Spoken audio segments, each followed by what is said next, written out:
Dobrý deň. Mal som dva scenáre, asi poznáte to video z Ruska, čo sa stalo. Použijem scenár, že to zvládol. Kupujeme si všetky možné hračky tohto typu, pretože je to jediná možnosť, ako sa priblížiť z nášho Slovenska vzdialeného realite technologického sveta. A keď vyjde nový robot a ho kúpime, aj tá skúsenosť oproti reklame, kde hovoria, že stojí 3 000, je dôležitá, lebo to nie je pravda, nestojí ani 20, a keď to chcete mať aspoň trošku vybavené, stojí 60, 70 a viac tisíc. Pracujeme a máme projekty a máme na ceste autá, ktoré upravujeme na samoriadiace technológie. Kupujeme najnovšie drony, stále musím povedať v tejto chvíli čínske DJI, ktoré vedia autonómne vzlietať, autonómne pristávať v akomkoľvek počasí, vedia sa same dobiť. Kupujeme si H100, ktorý viete, tak to je čip od NVIDIA, na ktorom bežia naše obľúbené AI modely. Robíme to všetko z dvoch dôvodov. Ten prvý dôvod je, že s veľkou pravdepodobnosťou nič z toho sami nevyrobíme. To, čo môžeme sami vyrobiť, je ich duša. Použijem to slovo, veľa ľudí by ma chytalo hneď za slovo, čo je duša, není duša. Zjednodušme si to. Sme tu ľudia, ktorí, verím, že máme radi a sme obsesívni okolo technológií. Tento stret s realitou je dôležitý. Psychologicky je dôležitý preto, že by som mi normálne uveril množstvu reklám, ktoré častokrát neviete, do akej miery sú nahraté, nenahraté. Pokiaľ to nemáme sami, tak môžeme upadnúť do ťažkej depresie. Na čo by sme sa s tým vôbec zaoberali, keď to v Číne už umýva auta, keď to v Kalifornii už jazdí samé. Nie, že by niektoré z tých vecí naozaj nefungovali, ale prvý dôležitý dôvod je, musíme to kupovať kvôli vlastnej motivácii, musíme to kupovať kvôli našim ľuďom, ktorých chceme motivovať, aby ostali tu a aby kvôli tomu stretu s tou technológiou sa nesťahovali do Palo Alto, nebodaj ešte do Číny. Je to proste významná vec, ak chcete z AI čokoľvek dokázať v najbližšom období u nás doma, musíme tým ľuďom sprostredkovať stret s realitou. Nie, Ben nie je vôbec dokonalý, aj tak sme radi, že ho máme. Niektorí členovia tímu majú k nemu už citový vzťah. Ale je to kus železa. Je to kus železa, ktorý v tejto chvíli aj pre nás vyvíjajú najväčšie a kapitálom najlepšie zásobené spoločnosti na celom svete. Druhý dôležitý dôvod, prečo ich kupujeme, pretože máme strach. Máme strach, že tých ľudí tu neudržíme, máme strach, že naša spoločnosť si pomalšie zvykne na technológie a keď si na ne bude pomalšie zvykať, politici budú skôr používať pri používaní peňazí na rozvoj, budú skôr používať iné projekty a iné oblasti ako AI. Ale my, ktorí sme presvedčení, že prebieha najväčšia revolúcia v dejinách ľudstva, ktorá bude prebiehať v najbližšom období a prebieha už teraz, tak musíme zvykať spoločnosť na to, aby tieto nástroje videla. Áno, asi si dokáže veľa ľudí, ale zoberte si priemer spoločnosti, čo tak asi vidia za chatom GPT. To je proste software. Ale všetky tieto, nazvem to stále hračky, slúžia na to, aby tú dušu, ktorú dneska reprezentujú LLM modely a agenti nad nimi pracujúci, tak aby to videli zhmotnené. V mojej vízii všetky tieto veci, drony, autá, humanoidní roboti, ale v neposlednom rade aj elektrický bicykel predstavujú predĺženie zmyslov človeka. Dávajú mu viacej času, dávajú mu vidieť veci, ktoré by inak nevidel, umožňujú mu byť rýchlejší, umožňujú mu byť efektívnejší. Sú to doslova nové zmysly človeka, takto to jednoducho vnímam.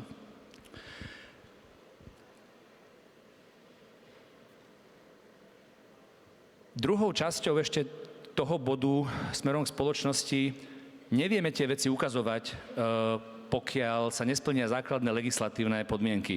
Preto sme vytvorili iniciatívu Elevate, ktorí to už vedia, tak to poviem aspoň krátko. Elevate je strašne dôležité, lebo dokázalo dať dohromady súkromný sektor, štátny sektor a komunálny sektor, aby sme pre tieto hračky vytvorili prostredie, aby sa mohli pohybovať medzi ľuďmi, aby sme v Bratislave a v ďalších mestách videli samoriadiace autá, samochodné taxíky a autobusy. Legislatíva Európy neumožňuje zatiaľ hromadné nasadenie, ale pokiaľ nebudeme provokovať legislatívu, pomáhať ju upravovať, tak to nikdy neuvidíme. Ale medzi tým polovička Ameriky sa bude voziť v robotaxi a o Číne ani nehovorím. Všade v Alpách budú v Alpách, mimo Európskej únie teraz myslím, vo veľkých horách budú zachraňovať životy drony a my s nimi nemôžeme vôbec vzlietnúť. Áno, porušil som zákon, priznávam. Lietal som s mojimi dronmi z Maledív. Z Maledív som si kontroloval, kde sa mi pasú kravy na mojej farme na Devíne. Absolútne bez problémov. Vyháňal som s dronmi zver, aby mi nezožrala vinohrad z Maledív. Ale legislatíva to neumožňuje a preto je tu Elevate. Elevate je tu od toho, aby pomohlo celej spoločnosti nastaviť legislatívne pravidlá a provokovať Európsku úniu, aby sme dobiehali to, kde sme pozadu. A začiatkom toho všetkého je spraviť, aby sa ľudia technológie nebáli. Preto by som chcel, aby v najbližšom čase, a máme k tomu doslova pred podpisom dohodu, a áno, vynechám slovičko bohužiaľ, dohodu s čínskou firmou, ktorá nám dodá v najbližších mesiacoch prvých 13 samochodných aut rôzneho druhu. Niektoré budú čistiť ulice v Bratislave, niektoré budú dovážať balíky z bodu A na miesto B a zároveň prídu prvé autá, ktoré odvezú ľudí. Aby sme sa cítili trošičku ako v Kalifornii, aby sme sa trošičku cítili ako v čínskych mestách a aby si ľudia začali zvykať na tú technológiu, lebo keď si na ňu nezvykneme, je to zase len súčasťou toho, ako budeme pozadu.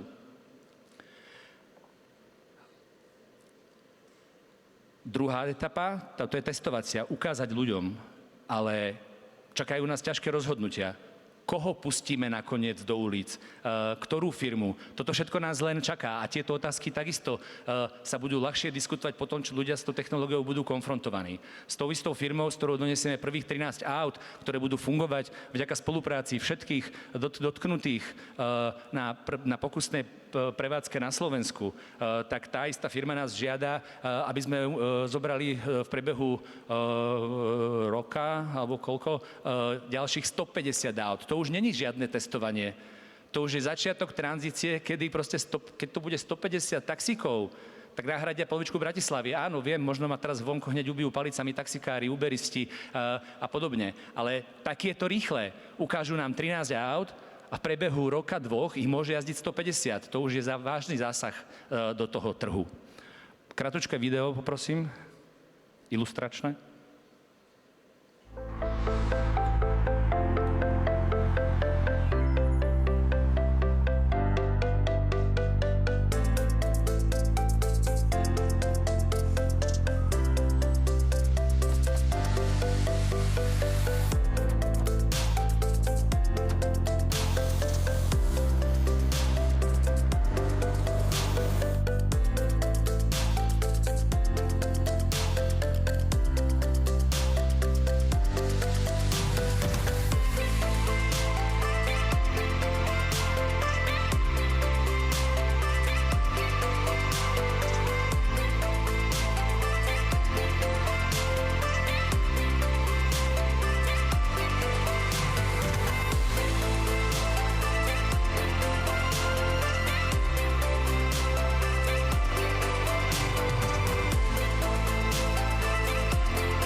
Predstavte si, treba sa na to pozerať trošku ako na železo a softvér. V železe problém, aj keď za chvíľku spomeniem jednu vec, ktorá sa toho týka.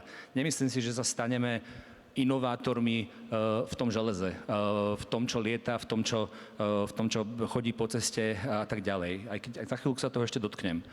Je to tak, že naša najväčšia príležitosť je v softvéri, v úzkej spolupráci s AI. Všetky tieto veci sú v konečnom dôsledku pripojené k našej komunite, k Slovensku ako takému, k jednotlivým mestám, k menším komunitám na menšom základe.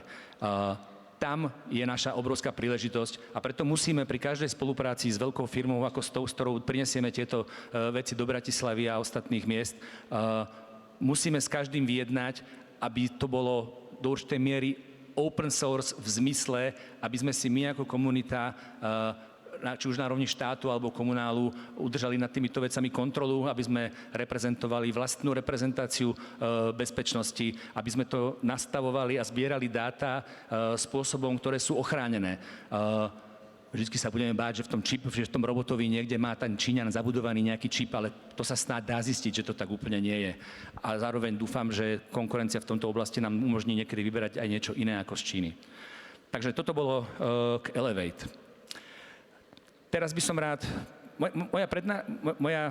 Moja prezentácia bude do určitej miery, pozerám ten čas, to nás sa má vypnú v polovičke, takže neviem, jak to spravím, ale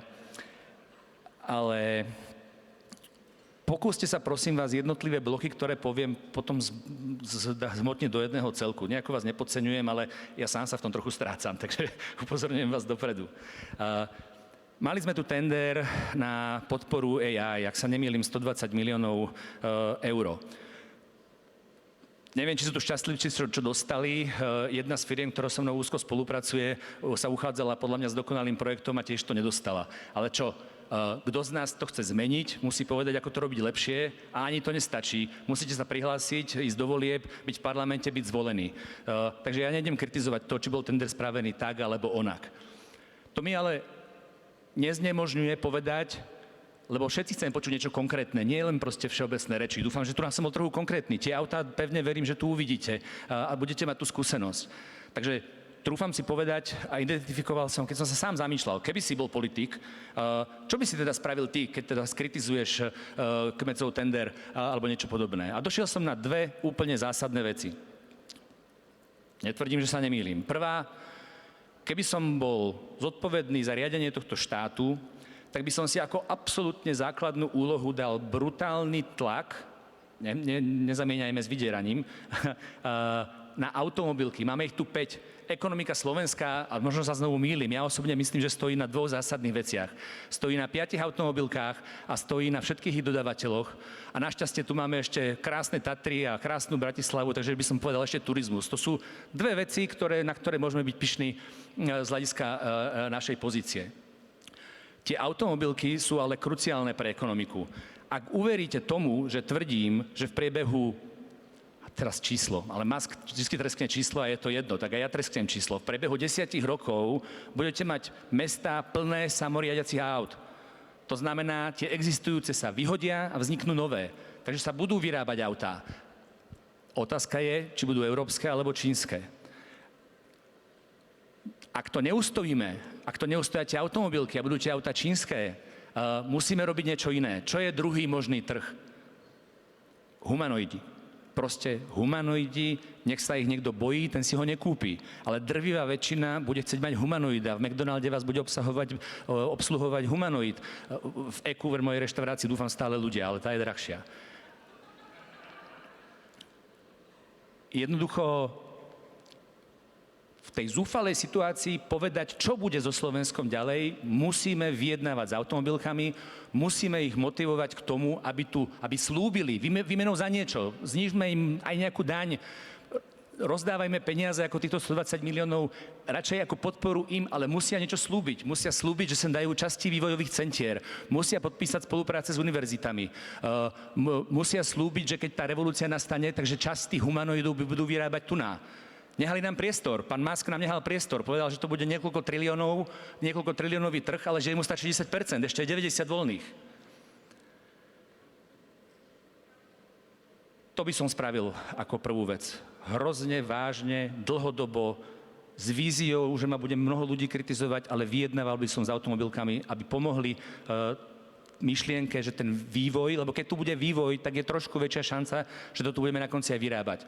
Keď dojdeme o výrobu aut a nebudeme vyrábať významnú časť humanoidov a máme k tomu predpoklad, lebo tieto kus železa, vieme vyrobiť autá, máme tu stále nejakých inžinierov, verím tomu, že v humanoidoch máme šancu. Toto bola moja prvá rada pre vládu. Druhá rada, čo by som spravil.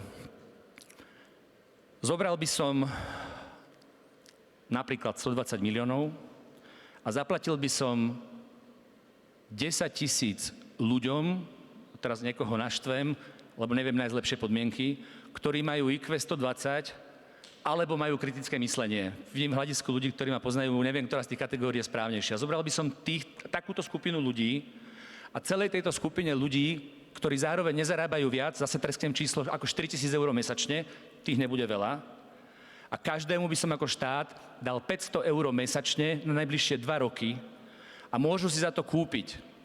A pevne verím, že viete, čo je Cloud Code, viete, čo je Anthropic, alebo keď nie, tak sú to tie zložitejšie služby, ktoré sú za tým bežným prostredím GPTčka, Anthropicu, Gemini od Google a podobne.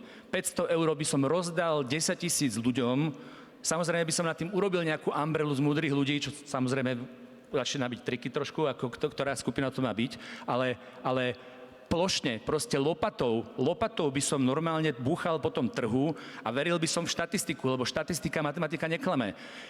Dneska ja priemerne zožeriem na dátach, na týchto službách vyše 1500 eur.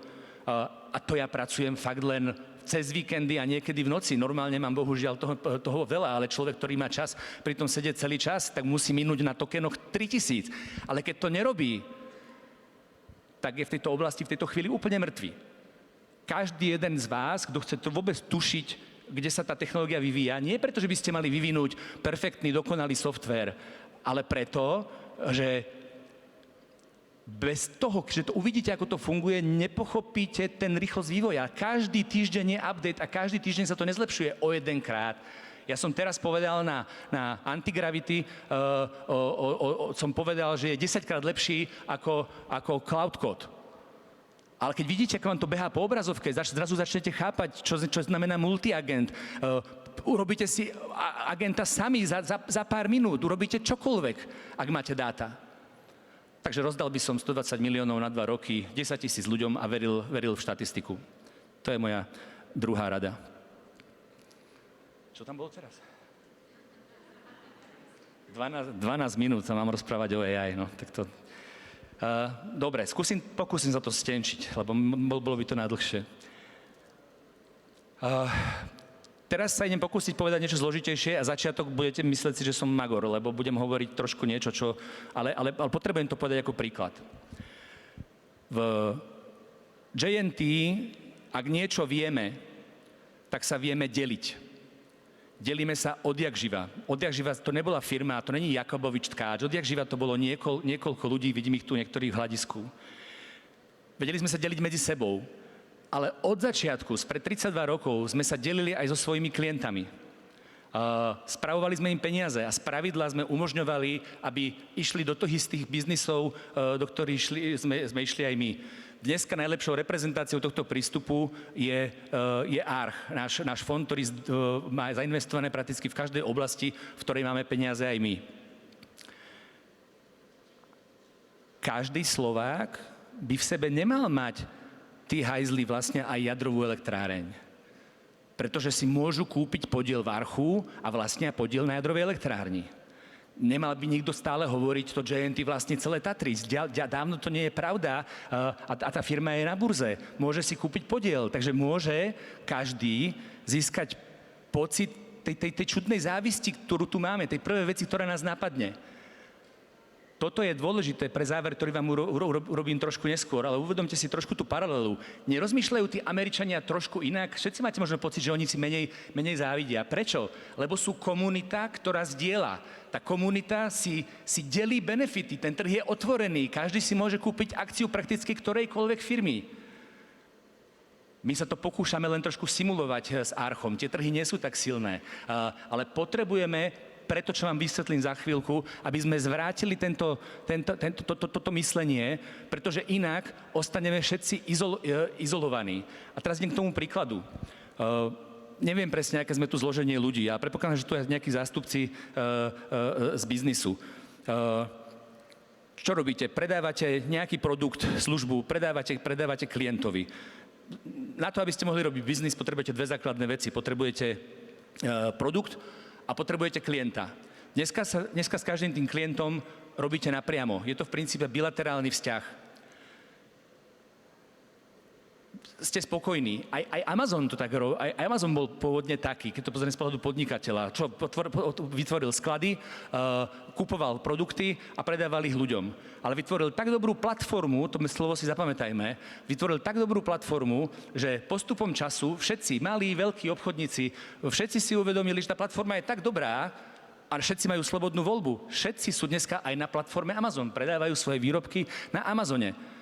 Prestali nadávať Bezosovi, ktorý mimochodom už má iba 10%. Keby chceli si to mentálne vyriešiť, tak prejdem na platformu Amazon a zároveň si kúpim nejaké akcie Amazonu a mal by som to mať v hlave vysporiadané, že sa viem deliť. Že sa viem deliť s Amazonom a nie len s Amazonom, viem sa deliť so všetkými akcionármi Amazonu. Deliť sa. A teraz prosím, prejdem na chvíľu ku Jarvisovi. Celá AI a robotika je, alebo inak to poviem, tá zmena, ktorá prichádza, je najmä o tom, že ľudia začnú byť vedomými vlastníkmi svojich dát. Keď sa nám podarí, že ľudia sami budú chápať, že ich dáta sú rovnako dôležité alebo podobne dôležité, a neťahajte ma za slovo, ako ich peniaze, ako ich zdravie. Keď si uvedomíme tú paralelu, že dáta nás reprezentujú, dáta sme my, to, že ich máme zachytené v telefónoch, to je len technická vec, tie dáta sme my. A toto si musíme uvedomiť aj my, všetci obchodníci.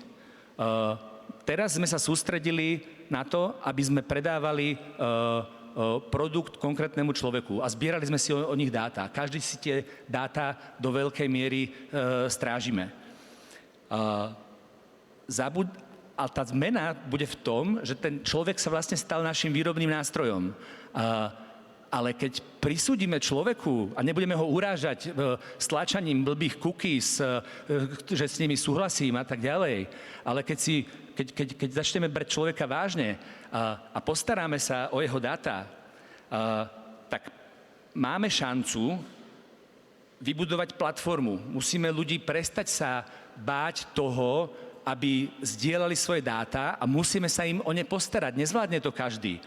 Musia vzniknúť trustful organizácie, ktorým sa ľudia nebudú báť zveriť svoju dušu. Už máme skúšku za sebou. Spravujem peniaze mnohých ľudí a niekoľko inštitúcií na Slovensku spravuje vlastne dohromady všetkých ľudí. Mali k jednej zo svojich najvýznamnejších hodnôt už takýto vzťah, že prejavili dôveru. Celý ten príhovor predtým o delení sa bol o tom, a teraz to je ako príklad, ja som neprišiel predávať firmu Dius. Ja iba, keby niekto iný robil to isté, čo my, tak hovorím aj o inej. To si prosím vás dajte do hlavy. Ale predstavte si otvorenú platformu, do ktorej sa vložíme na využitie spoločného AI. Čo potrebujeme? Predovšetkým sa musíme zachrániť. Ekonomicky, ako Slovensko. Ako sa môžeme brániť? Použijem tú našu nenávidenú reguláciu. Stavia hradby v biznise, stavia hradby v mnohých oblastiach. Ale paradoxne je to pre nás jediná záchrana na chvíľu. Máme na chvíľu čas vymyslieť, ako využiť silu komunity a vytvoriť silný trh, či už slovenský, český, ideálne európsky, ktorý sa pred tým návalom všetkých možných technológií, inovácií, ktoré prichádzajú z Číny a z USA, ochránime tým spôsobom, že sa zomkneme ako komunita. A čo je toho vyjadrením? Predstavte si Dius ako platformu. Ale teraz pošlíme ešte narýchlo to video? Či nestíhame? Nestíhame, vynecháme video. Chcel som povedať, čo je Jarvis. Vždycky používam tú paralelu, že pozrite si Ironmana a pozrite si Interstellar a pochopíte, čo je Jarvis. Jarvis je digitálne dvojča na konci, zjednodušene. vie o majiteľovi prakticky všetko, alebo všetko, čo majiteľ chce, aby o ňom vedel. Základná definícia. A teraz, ako si ochrániť trh naspäť tej myšlienke s hradbami? A pozor, tie hradby sa začínajú rúcať. Diery do hradieb sú už čínske autá, ktoré prichádzajú na trh. Pokiaľ vytvoríme platformu, na ktorej, podobne ako Amazon, ktorý ju otvoril pre všetkých obchodníkov, pokiaľ sa prestaneme báť, že si každý sedí nad menom svojho klienta, pričom je to blbosť. Ja viem veľmi dobre, že väčšina našich klientov nie je až tak verných a každý z nich je aj v Tatrabanke, aj v Pente a tak ďalej. Dneska to meno samotné nepredstavuje žiadnu ochranu. Keď vytvoríme platformu, na ktorú sa môžu registrovať všetci ľudia, všetky inštitúcie, všetko slobodne, kto nechce, nechce. Ale super komplexnú službu, ktorú mi umožňuje revolúcia v AI a hlavne v LLM a v multiagentných systémoch, znamená, že ja potrebujem zdigitalizovať život človeka, zdigitalizovať život inštitúcie, zdigitalizovať život komunity. To celé sa na konci spája v jednej smiešnej veci. V registračných údajoch človeka. Meno a telefónne číslo, to nás reprezentuje prakticky každého. Nehovoríme o bezpečnosti, na to sú tu iní ľudia, tí nás kontrolujú, či to robíme správne. Keď vyrobíme platformu, do ktorej sa môže zaregistrovať prakticky každý, použijeme totálnu slobodu. Teraz sa vráťte na chvíľu k tým 10 000 ľuďom, lebo neviem, koľkati z vás, čo tu sedíte, ste teraz programovali MCPčko na pripojenie medzi agentami a pripojenie na LLM a všetko ostatné. MCP je interfejs, ktorý nás pripája k dátam. Takže keď tam je skupina, ktorá hrá padel, je tam registrovaných 4 000 užívateľov, každý sa musel zaregistrovať, Jožko Mrkvička, telefónne číslo, dal si tam preferencie a potom ide si rezervovať, kedy ide hrať. To je všetko, čo mu to umožňuje. Keď chce vedieť, s kým hral, musí pracne prehľadávať WhatsApp.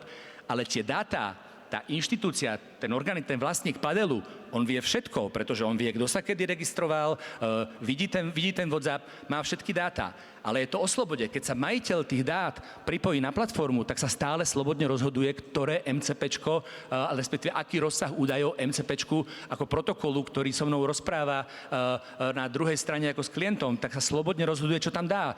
Čím toho dá viac, tým lepšie. Ale samozrejme, čím dá dát viacej, môže o ne dojsť. Ale je to čiste na ňom.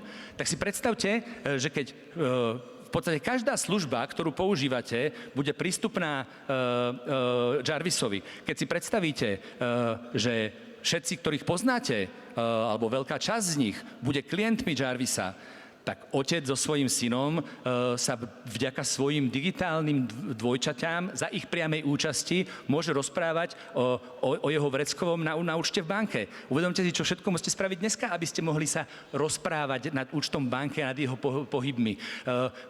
Chcete si objednať kaderničku? Môžete zavolať, jasné. Ale môže to urobiť za vás váš robot. Poviete iba, zavolaj mojej obľúbenej kaderničke. Ale to je iné, ako keď to nabrouzujete na webe, stlačíte, zaregistrujete sa a tak ďalej. A ja viem, že môžete povedať, jasné, však GPT má dneska agenta, ktorý behá po browseri, lenže on behá po povrchu. On nebehá vo vnútri, on už nevie, ako často ste tam boli, kedy ste tam boli.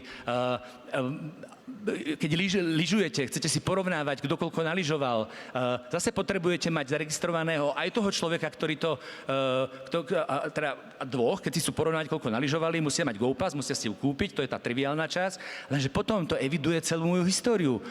To hovorím o nebiznis veciach, to hovorím čiste z pohľadu človeka, ale všetky ostatné biznis veci, akákoľvek služba, chcem si nakúpiť a nehať si z nášho metra doniesť tovar, chcem si objednať opravu auta s celou históriou opravu. Ja sa viem rozprávať vlastne s mojím autom, lebo viem, kedy bolo u doktora v servise, kedy a ako sa opravilo, lebo to vidím v systémoch tej firmy, lebo nevidím jediný dôvod, aby Julo Šabo v Mercedese nedovolil, aby som videl detail toho, čo som robil, lebo mu verím, lebo je trustful. Nemyslím, že ma niekde oberá. A prečo by mi nemal dať tie dáta? Ale každý má slobodu. A predstavte si, že sa takéto niečo skoncentruje a každý je účastníkom jednej veľkej platformy. Aby nikto nehovoril, že idem robiť veľký biznis a na každom zarobiť. Hovorím, tá platforma je otvorená. Kúpte si na nej podiel, kto chcete, aký chcete. Ale to spraví jednu vec. Tvrdím, že každý človek bude chcieť v živote trénovať iba jedného robota. Ja viem, ako je to strašne ťažké a moji kolegovia vedia, jak je to strašne ťažké. Je strašne ťažké stransformovať údaje, ktoré máte v telefónoch a v iných zdrojoch dát. Je hrozne ťažké naučiť robota exaktné veci, pretože pri našom rozmýšľaní každú chvíľu opravujeme chyby nášho vlastného rozmýšľania. Ale by nás hrozne rozčulovalo, keby moju priateľku Dianu niekto rozpoznal, a keby ju rozpoznal robot až na 10 otázok. Nie, my chceme, aby ju rozpoznal hneď. Mimochodom, je to najväčšia výzva, ktorú dneska riešime. Tomu sa hovorí merging. Kedy proste dokážete spraviť algoritmy agentov, ktorí vedia zosobniť z vety moja mama má zajtra narodeniny, aby robot naozaj chápal, že to je moja mama. Ale s dátami je to možné. Je to obrovská výzva. Pri akomkoľvek texte, ktorým hovoríte s robotom rečou alebo písaním, je to najväčšia výzva. Áno, výzvy sú to veľké, ale určite technicky prekonateľné a naše pokusy to naznačujú. Takže si predstavte, každý si slobodne povie, ako chce učiť svojho robota. Áno, učenie robota je veľmi podobné učeniu dieťaťa, s tým rozdielom, že ten robot si to fakt zapamätá rýchlejšie ako to dieťa.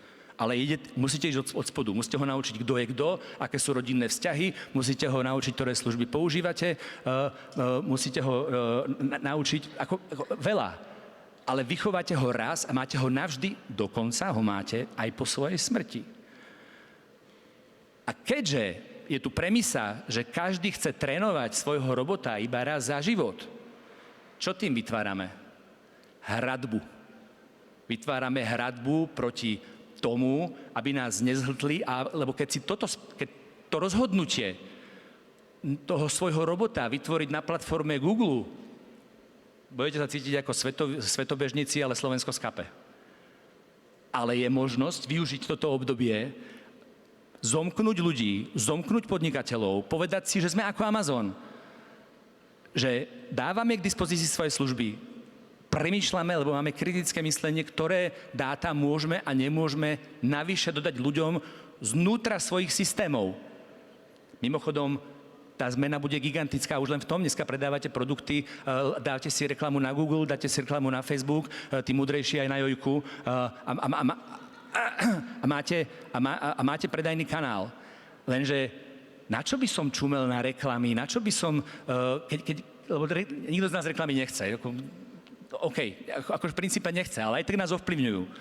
Lenže ja radšej poviem môjmu robotovi, aké reklamy mám rád, naučím ho, ako fungujem, čím vytvorím čo? Vytvorím omnoho presnejšie dáta môjho záujmu, ako má dneska Google.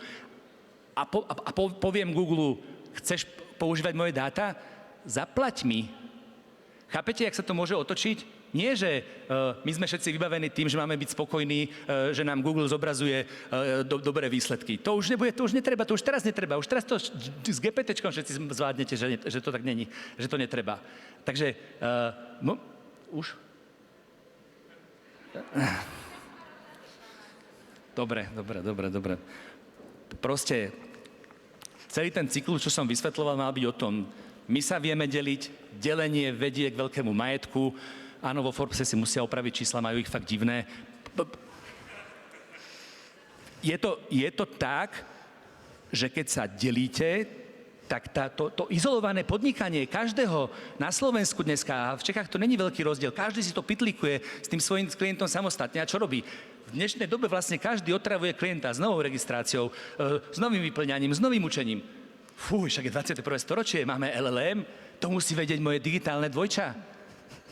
Keď sa naučíme deliť, budeme schopní vytvoriť platformu, pretože bez toho, že sa do tej platformy zapojí hrozne veľa ľudí a hrozne veľa inštitúcií, tak to není platforma. Platforma je niečo ako Amazon. Áno, sme silná firma a nebojím sa to takto hlasno povedať, pretože to nie je moja firma. Tá firma zastrešuje záujmy desiatok tisíc občanov Slovenska a Českej republiky. My sa delíme. Takže pyšne hovorím, že sme veľká firma a tá firma je tak veľká, že aj keď zoberieme len služby, ktoré dneska poskytujeme, bude to pre človeka strašne zaujímavé, pretože bude lyžovať, bude mať banku, bude mať padel, bude mať strašne veľa iných služieb, ktoré naše firmy poskytujú. A ja hovorím nie pre seba, Už idem. Ja sa chcem len podeliť aj o ten čas, viete, keď sa delíte aj o tie financie, o všetky vaše spoločné aktíva. O čas sa nedelím. Spolu s nami deliť aj o čas. Pán Tkáč, ja vás poprosím ešte, aby ste si sadli na minútku, na dve. Spomínali ste 1500 eur na datách počas jedného víkendu, tak to si len dovolím takým... Mesiac. Na jeden mesiac, dobre, lebo už som sa zlákla, že pre koho to vlastne staviame tie nové jadrové elektrárne, že ako dosť. A po tomto celom, čo sme od vás počuli, po tých víziách, po tom, ako vážne to myslíte, úplne na rovinu sa chcem opýtať, je toto pre vás zábavka, alebo je to aj vážny biznis, za ktorý máte biznisový model? Sú to dve veci. Stále som CEO jednej z najväčších firiem v regióne a mám prirodzene strach. Vidím tie mozgy v Googloch a v celom svete. Je to proste veľká prevaha. A není to hlavná motivácia, hlavná je proste posadnutosť. Tvrdím, že som chcel roboty a AI a všetky tieto veci proste riešiť dávno. Ale to je také jednoduché povedané. Dôležitejšie možno je byť pripravený. Myslím si, že to, čo robím, je dôležité aj preto, aby som vedel manažerov našich firiem správny čas doslova kopnúť, že teraz už je neskoro a ja dúfam, že to nepoviem, keď už bude neskoro, ja dúfam, že to stihnem aspoň za 5 minút 12. A preto je dôležité byť v tom teraz strašne hlboko, pretože celý to, čo sa vlastne stalo, asi budem dlhý, ale ja vás už nebežia hodiny. Stopnem, takže kľudne, páči sa. takže dneska išlo o to, keď máte veľkú organizáciu, tak generálny riaditeľ, vám odprisahám, že 99% generálnych riaditeľov vrátane mňa netušilo, na čom bežíme ako na systémoch. A medzi nami bolo neviem koľko poschodí ľudí, ktorým sme to postupne vysvetľovali, na konci sme mali výsledok, s ktorým sme aj tak neboli spokojní. Všetky tie medzičlánky, alebo veľká časť z nich sa odstráni a dneska bude úspešný len ten manažer, ktorý rozumie tým črevám, ktorý rozumie tým najzákladnejším dátam, ako sa organizujú. A vy ste to chodili v GNT zisťovať? Prosím? Že či ste to chodili v GNT zisťovať, či mali tie ajťaci z vás tú radosť? Priebezne to monitorujem a chystám sa ich kopať.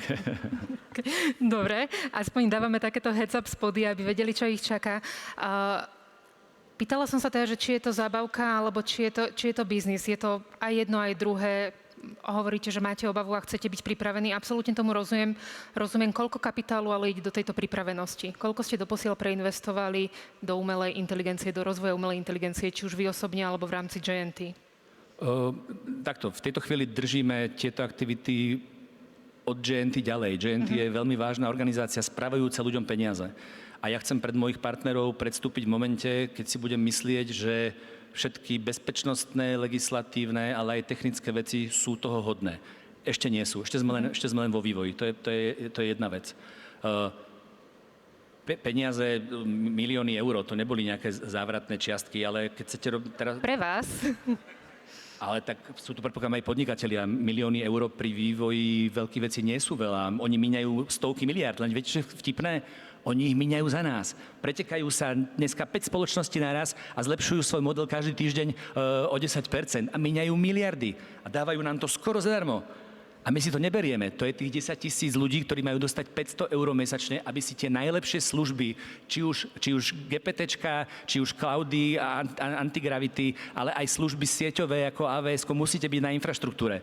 To je tých 500 eur, ktoré zmení tvar Slovenska, keď 10 000 ľudí to dostane a budú mať najlepšiu technológiu. Nemajú ľudia prístup k tej technológii. Proste keď chcete len trošku rozumne robiť, musíte dať aspoň 200 eur predplatné mesačne za Gemini. Bez toho sa to proste nedá, lebo tie agenti vám to zožerú, že hneď. Ale oni dávajú miliardy a my si to zadarmo neberieme. Lebo koľko ľudí na Slovensku, je ich 10 000, čo si môžu zaplatiť 500 eur mesačne za to, aby sa dostali k najlepšej technológii? To je úplne prvá vec, ktorú musíme spraviť. To znamená, že jednotky miliónov boli investované doposiaľ z toho súkromného kapitálu, držíte to GNT oddelenie. Zaujímalo by ma, ale koľko je potrebné preinvestovať preto, aby Jarvis naozaj v tej vízii, ako ste nám to predstavili, ako to softverové srdce, hlava, mozog, všetko, ktorý sa dá do nejakého robota vložiť, koľko je potrebné preinvestovať, aby to bolo realitou? Odhad. To je funkcia priamo úmerná počtu ľudí, ktorých nájdete. Tých ľudí nie je dosť, lebo nemajú tých 500 eur mesačne, aby sa to vedeli naučiť. Priama funkcia. OK. A zaujímalo by ma, že pokiaľ by ste mali, ja už vidím aj, že náš čas úplne vypršal, ale predsa len, ak by ste mali odporučiť jednu knihu, jednu nejakú, alebo podcast, alebo nejaký jeden zdroj, odkiaľ možno vyčerpáte informácie, alebo odkiaľ kam by ste radi nasmerovali našich dnešných poslucháčov, ich zaujíma váš pohľad na umelú inteligenciu, ten si myslím, že navnímali a získali, ale ak by chceli vedieť viac, čo číta Patrik Tkáč, keď sa vzdeláva o umelej inteligencii? V tejto dobe sa nedá napísať kniha, ktorú si môžete prečítať, ktorá nie je zajtra stará. Nečítam žiadne knihy o AI, to je nezmysel. Všetko máte v digitálnej forme. Moji agenti majú na starosti prehľadávať priebežne všetky nové informácie, updateovať ma, čokoľvek. Chápete? Ja za víkend napíšem 10 000 riadkov kódu, však to je šialené. Fungujúceho kódu, ktorý používam ako playground, keď to vysvetľujem môjmu tímu, ktorým smerom chcem ísť. Jaké knihy? Čítajte romantické knihy, nie pre Boha živého knihy o AI. Alebo čítajte Forbes. Vidíte, a týmto to môžeme ukončiť.